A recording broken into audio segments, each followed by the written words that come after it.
नमस्कार मेरे प्यारे विद्यार्थियों। तो विद्यार्थियों, कैसे हो आप सब। आशा करता हूं कि आप सब बहुत और मस्त होंगे। सर्दी की आपको बहुत सारी शुभकामनाएं।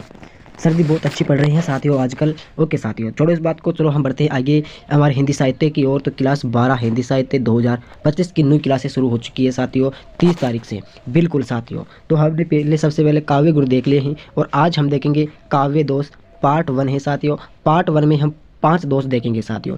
एक तो सूर्य कटित्व दोष हो गया जो हमारे APL एग्जाम में आया था। च्यूत संस्कृति दोष देखेंगे, अश्लील दोष देखेंगे, ग्रामित्व दोष देखेंगे और अप्रतित्व दोष देखेंगे साथियों। बिल्कुल पांचों दोषों की हम चर्चा कर लेंगे साथियों। आज पूरा चैप्टर एक वीडियो में नहीं, 2 वीडियो में हो जाएगा साथियों।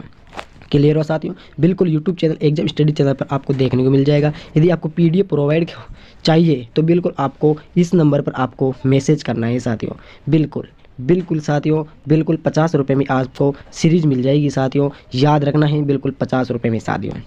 क्लियर हुआ? तो शुरू करते हैं। शुरू करने से पहले एक छोटी सी विनती है, हाथ जोड़कर निवेदन है कि चैनल को सब्सक्राइब जरूर कर लेना, क्योंकि साथियों बिल्कुल आपकी बोर्ड एग्जाम की तैयारी बिल्कुल शानदार तरीके से करवाऊंगा साथियों। बिल्कुल साथियों। ओके, तो शुरू करते हैं क्लास को। क्लास बिल्कुल बेहतरीन तरीके से होने वाली है। देखिए साथियों, काव्य दोष शुरू करेंगे सबसे पहले। ओके, तो सबसे पहले काव्य दोष की हम परिभाषा देख लेते हैं। जिस तत्व के कारण कविता के अर्थ को समझने में बाधा उत्पन्न होती है और काव्य सौंदर्य का अपकर्ष होता है, वह काव्य दोष कहलाता है। जिस तत्व के कारण समझने में, यानी कि कोई कविता है उसको समझने में बाधा उत्पन्न होती है, उसको समझ नहीं पाते हैं और उसका जो सौंदर्य यानी कि सुंदरतापन होता है वो अपकर्ष होता है, यानी कि नष्ट होता है, वह काव्य दोष कहलाता है। काव्य दोष 3 प्रकार के होते हैं। साथ ही बाहरी आवाज़ों पर ध्यान मत दीजिएगा, क्योंकि साथ ही हमारे पास गाँव का वातावरण है। क्यों है? क्योंकि मैं गाँव से बिलोंग करता हूँ। सबसे पहले हम शब्द दोष देखेंगे, फिर हम अर्थ दोष देखेंगे, फिर हम रस दोष देखेंगे साथियों। तो देखिए साथियों, यहाँ पर नोट में दिया गया है कि प्रमुख काव्य दोष निम्नलिखित हैं जो आपकी परीक्षा से इंपॉर्टेंट है, परीक्षा में आने वाले दोष देखेंगे साथियों। बिल्कुल अनावश्यक दोषों से हम चर्चा नहीं करेंगे साथियों। सबसे पहले हम देखेंगे श्रुति कटुत्व दोष देखेंगे, जो इस प्रकार से नीचे दिया गया है। तो देखो साथियों, जुकाम मेरे लग चुकी है बहुत ही खतरनाक तरीके से। क्यों लग चुकी है? क्योंकि देखो साथियों, आपके लिए नोट्स बनाने में मुझे सारी रात जगना पड़ता है। ओके, सबसे पहले परिभाषा देख लेते हैं कि जो शब्द सुनने में अप्रिय लगे तथा कठोर प्रतीत हो, अब प्रिय लगे और कठोर प्रतीत हो, कहने का मतलब हो कि आपको प्रिय नहीं लगे, सुनने में भी आपको बिल्कुल चिड़चिड़ापन हो, और कठोर प्रतीत हो, इसको बोलने में ही कठोरतापन हो, यानी कि अधिक जोर लगाना पड़ता हो। और काव्य में श्रुति कटुत्व दोष होता है, यानी कि ऐसे काव्य क्या कहलाते हैं? बिल्कुल सुनने में कठोर होते हैं, वो काव्य दोष कहलाते हैं। उदाहरण दिया गया है कि भर्तना से बीत हो गया वह बाल तब हो चुप हो गया। भर्तना शब्द यहाँ पर आया है, भरत तृष्णा ऐसा शब्द है कि जोर लगाना पड़ रहा है, एक बिल्कुल अप्रिय से लग रहा है। से बीत हो गया, बिल्कुल आप दैनिक जीवन में बोल लेते हो, लेकिन भरत तृष्णा इसमें आपको कठोर जोर लगाना पड़ता है। ऐसा दोष क्या कहलाता है? श्रुति कटुत्व दोष कहलाता है, जो आपकी APL एग्जाम में ये दोष आया था साथियों। आगे दूसरा दोष है कि च्यूत संस्कृति दोष आया है। जहाँ किसी शब्द का प्रयोग व्याकरण के प्रतिकूल होता है वह च्यूत संस्कृति दोष प्रतिकूल होता है, यानी कि व्याकरण में तो सही शब्द दिए गए हैं लेकिन उसके प्रति अनुकूल होता है। बिल्कुल अनुकूल का मतलब है कि उसके समान होता है, प्रतिकूल होता है, विपरीत होता हो, यानी कि इस निराशता को छोड़ो आशा से काम लो। यहाँ पर निराशता आया है, गलत हो गया, यहाँ पर निराशा आना चाहिए था। इससे निराशा को छोड़ो आशा से काम लो। आशा से यानी कि धैर्य से काम लो, दिमाग से काम लो, अपने खोपड़े से काम लो। तो यहाँ पर निराशता गलत हो जाएगा, निराशता बिल्कुल गलत हो जाएगा। क्लियर हुआ? अब यहाँ पर आता है कि प्रयोगता गलत हो गया, ताती शब्द आने वाला यहाँ पर गलत हो जाएगा। ता यानी कि आपको एक चीज़ का ध्यान रखना, यहाँ पर ता आ रहा हो तो बिल्कुल वहाँ पर च्यूत संस्कृति दोष हो जाएगा साथियों। इसको इस प्रकार से भी देख सकते हैं कि एक ऐसा शब्द जो व्याकरण की दृष्टि के प्रतिकूल न अनुकूल न हो, विपरीत हो, तो उसे च्यूत संस्कृति दोष के नाम से जाना जाता है। क्लियर हुआ साथियों? आगे देखेंगे फिर हमारे पास में है कि अश्लील तत्व दोष। अश्लील का मतलब समझ रहे हो ना कि अश्लील तत्व दोष किसे कहते हैं? देखो साथियों, जहाँ काव्य में किसी कारणवश साथियों वीडियो बंद हो गया था, तो कोई दिक्कत वाली बात नहीं है। जहाँ काव्य में अश्लील शब्दों का प्रयोग हो वह अश्लील तत्व दोष कहलाता हो। अश्लील का मतलब हम आपको बताते हैं अभी, यानी कि उदाहरण देखेंगे कि मिची आँख पिए की निरकी वायु दिन तत्काल। क्लियर हुआ? अब देखो वायु शब्द आया है तो वायु का मतलब यहाँ पर पाद होता है, जो अश्लील शब्द है। दूसरे उदाहरण में है कि लहू में तेर तेर के नहा रही जवानियाँ, क्या नहा रही है? जवानियाँ नहा रही है, तो नहा रही जवानियाँ, यहाँ पर भी अश्लीलता हो रही है। बिल्कुल ये शब्द नहीं याद, लहू में तेर तेर के नहा रही जवानियाँ, अश्लीलतापन दोष है साथियों। ये जैसे कोई महिला नहा रही है उससे हमको कि ये महिला नहा रही है, बिल्कुल गलत हो रहा है ना, कि अश्लील दोष होता है साथियों वहाँ पर। ओके। आगे फिर आता है ग्राम्यत्व दोष, जो शास्त्रीय रचना में बोलचाल के ग्रामीण शब्दों का प्रयोग ग्राम्यत्व दोष कहलाता है। यानी जो ग्रामीण शब्दों का प्रयोग होता हो, यानी कि ग्रामीण शब्द में बोलते हैं। जैसे सिर को गांव में क्या बोलते हैं, मूंड बोलते हैं। और जैसे मूंड में मुकुट धरे सोहत गोपाल, मूंड का अर्थ क्या होता है, सिर या फिर माता होता है हिंदी के अंदर। मचक मचक चले, मचक मचक चलना यानी कि टेढ़े मेढ़े चलना, मचक मचक यहाँ पर क्या हो जाएगा साथियों, ग्राम्यत्व यानी दोष हो जाएगा। ग्रामीण शब्द में बोलते हैं मचक मचक। ओके। जैसे हिंदी के अंदर जैसे भगोना होता है, भगोना, गाँव में क्या कहते हैं, भगुना कहते हैं, भगुना। क्लियर हुआ। जैसे और शब्द होते हैं साथियों जिसको हम बोलते हैं साथियों, जैसे हिंदी के अंदर किताब होती है, क्या होती है, किताब होती है, लेकिन गाँव के लोग किताब बोल देते हैं, कभी कभी क्या बोल देते हैं, किताब बोल देते हैं। क्लियर हुआ। इस प्रकार से समझना, ग्रामीण शब्दों का जो भी चयन होता हो वहाँ पर ग्राम्यत्व दोष कहलाता है। अब आपकी परीक्षा में रिक्त स्थान आएगा तो वहाँ पर ऐसा थोड़ी ना आएगा, या वहाँ पर ऐसा आएगा कि इधर आ जाएगा बोलचाल के ग्रामीण शब्दों का प्रयोग कहलाता है, तो आपको लिखना है वहाँ पर ग्राम्यत्व दोष। यदि आपको परिभाषा याद रही थी तो बस आप ये लिख सकते हो, वरना कुछ नहीं कर सकते हो। क्लियर हुआ। याद रखना है कि ग्रामीण शब्द में ग्राम्यत्व दोष होता है। अपृत्व दोष यानी कि लोक व्यवहार में न सुसंगत वाले शास्त्रीय शब्दों का काव्य में प्रयोग होने पर अपृत्व दोष पाया जाता है। सुसंगत होते हैं, उदाहरण के माध्यम से समझेंगे कि विस्मय यह गोदावरी अमृतन के फल देता है। क्या देता है, यानी कि विष से भरी गोदावरी अमृतन के फूल देता है। बिल्कुल गलत हो जाएगा, तो बिल्कुल अमृतन हो गया, बिल्कुल सुसंगत है ना। ओके। केशव जीवन हार को दुख अशेष हरि लेता, यानी कि जो दुख जीवन है उसको कौन हर लेता है, जीवन हर लेता है। सुसंगत आ रहे हैं ना। इस प्रकार से अमृतन यह एक शास्त्रीय शब्द है, जीवन हर ये भी एक शास्त्रीय शब्द होते हैं। यानी कि लोक व्यवहार में जो सुसंगत वाले शास्त्रीय शब्दों का काव्य में प्रयोग होता है तो अपृत्व दोष कहलाता है। उदाहरण आ चुका है आपके सामने, पेश हो चुका है कि विस्मय यह गोदावरी अमृतन के फल देता है, न लग चुका है तो यहाँ पर शास्त्रीय शब्द हो गया। यहाँ पर जीवन हार है तो बिल्कुल ये भी एक अपृत्व दोष में आता है साथियों। क्लियर हुआ। तो अपृत्व दोष थोड़ा सा कठिन था, लेकिन इसको एक दो बार आप पढ़ोगे तो बिल्कुल अच्छी तरीके से आपको समझ में आ जाएगा। देखो साथियों, एक बार आप इस वीडियो को देख लोगे तो बिल्कुल आपको अच्छे तरीके से समझ में आ जाएगा कि आपको क्या पढ़ना है और क्या नहीं पढ़ना है। आगे फिर हमारे साथ में आता है, यानी कि हमारे बीच में आने वाला दोष है क्लिष्टित्व दोष। सबसे पहले इसकी विशेषता यहाँ पर नीचे ऊपर सबसे पहली विशेषता इसमें दी गई कि ऐसे दोषों का अर्थ निकालने के लिए कठिनाई होती है। यानी कि ऐसे दोष वो होते हैं जिसके अर्थ निकालने में बहुत कठिनाई होते हैं, साधारण तरीके से नहीं निकलता है, साथ ही उसको टेढ़ी रंगोली करना है, निकालना पड़ता है। क्लिष्टित्व दोष की सबसे पहले परिभाषा देखते हैं।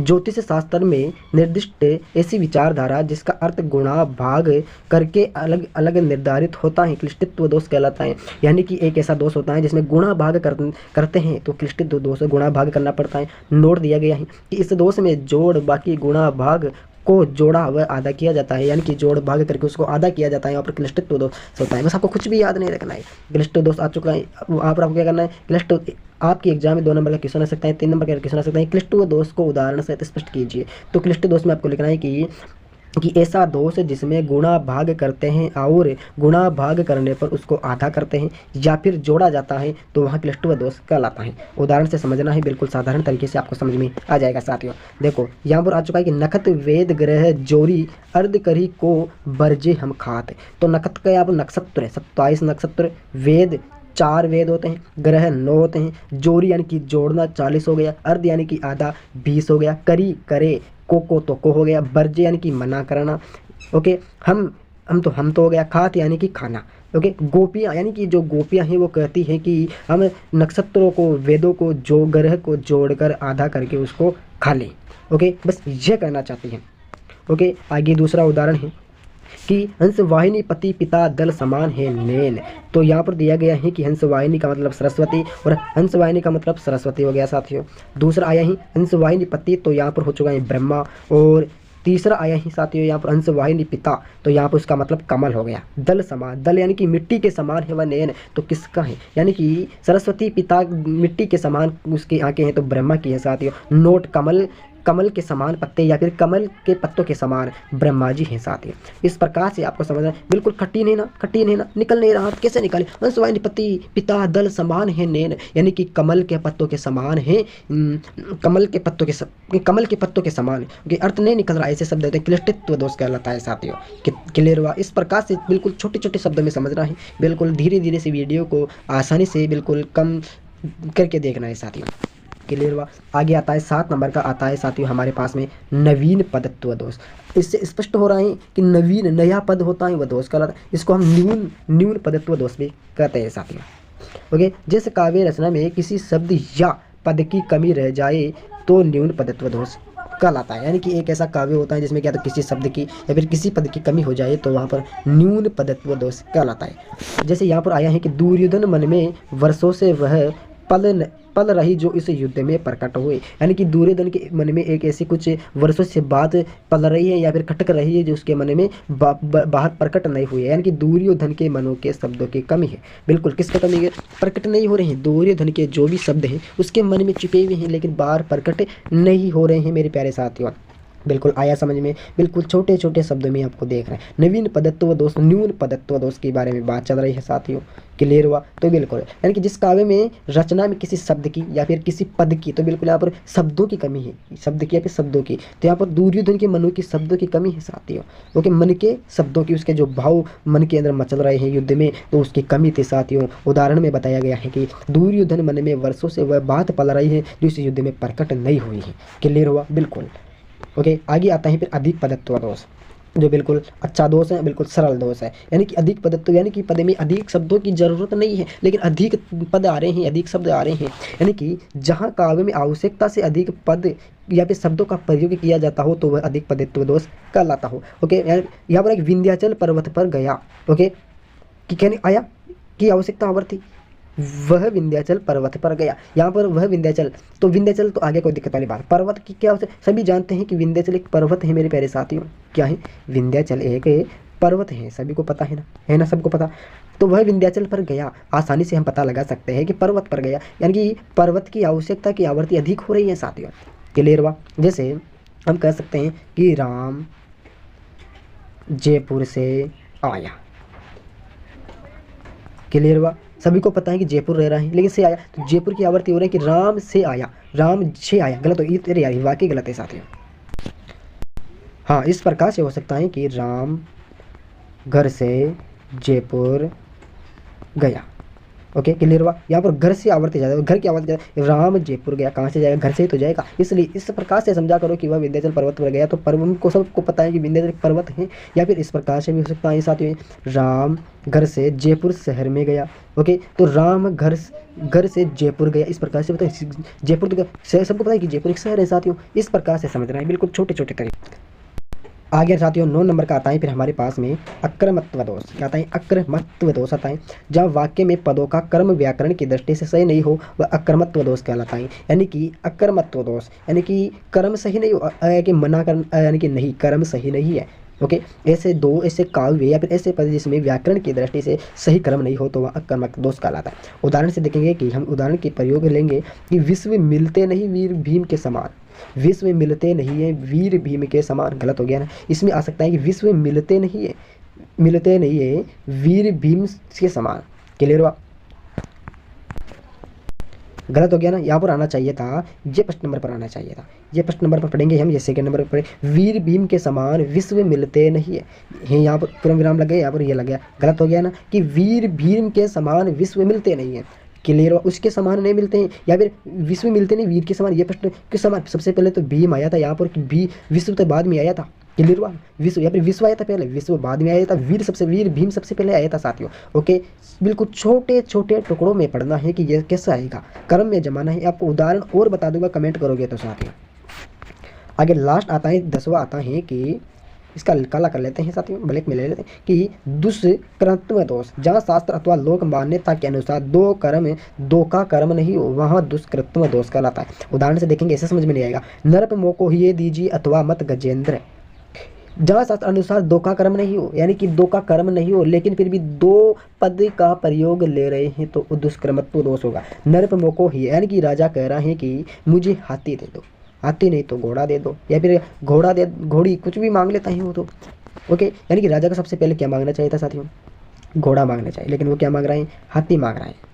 क्या सही हो ना? आगे कि रुपये दे दो 100 नहीं तो 1000 दे दो। अरे भाई उसके पास 100 नहीं है तो 1000 कहाँ से देगा? तो सबसे पहले उसको 1000 रुपये मांगने चाहिए। अरे भाई 1000 रुपये नहीं है तो मुझे 100 रुपये दे दो यार। यदि हमारा कोई दोस्त है, ये दोस्त है, अपने आप को सोचो कि हम दोस्त हैं, यदि हमारा दोस्त मुझे 500 रुपये मांग रहा है कि दोस्त है मुझे 500 रुपये फ़ोन पे कर दो, यार 500 तो नहीं है, चलो कोई दिक्कत वाली बात नहीं है, 100 कर दो यार।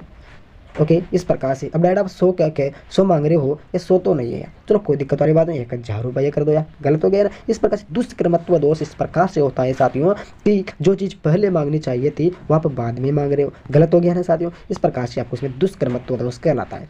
यदि साथियों किसी भी प्रकार की आपको कमी इसमें लगी है साथियों, इस वीडियो में मेरी बोलचाल में कमी लगी हो, मेरे समझाने में वो कमी लगी हो, तो मुझे बात जरूर बताइएगा साथियों। क्लियर होगा? यदि आपकी क्लास अच्छी लगी तो लाइक करना है, शेयर करना है, कमेंट करना है, चैनल को सब्सक्राइब करना है, सभी दोस्तों को जय हिंद जय भारत। करें नई टॉपिक के साथ मिलेंगे नए अंदाज में।